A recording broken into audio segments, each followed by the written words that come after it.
What if I told you that one of the most successful missions to Australia was not led by a grizzled explorer, but by a shipload of so-called criminals? And it worked because it was the ship that looked at the rulebook and said, nope.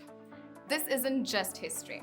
It's the wild and untold story of the Lady Juliana. It's 1788. England's prisons are bursting, and the streets are filled with disorderly ladies accused of stealing, scamming, or just existing a bit too loudly.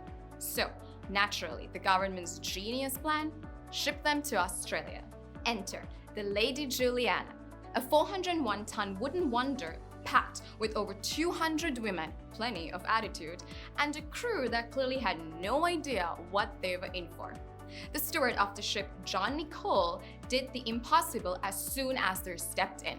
He removed their chains. Yep, rule break number 1. So, finally, they set sail and things started to get social. John later wrote, "Every man on board took a wife from among the convicts." Translation: it was less Pirates of the Caribbean and more Love Island, 18th century edition. Some call the ship the floating social club, but that's a massive oversimplification. For many women, this was an upgrade. They had food, warmth, and dignity for the first time in many years. They even had a boyfriend who couldn't escape for 10 months. Win-win. Sometimes the ship made long stopovers in Rio and Tenerife, and it was so popular that it had a constant row of visitors.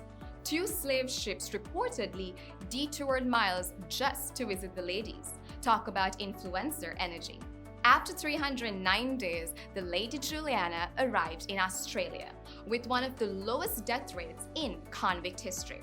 Among them was 11-year-old named Mary Wade, whose descendants today numbered in the tens of thousands, including former Australian Prime Minister.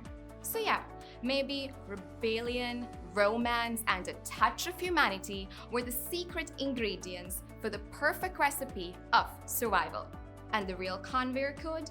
Sometimes breaking the rules saves the day. So, what's the wildest historical voyage story that you've heard of? Tell me in the comments below.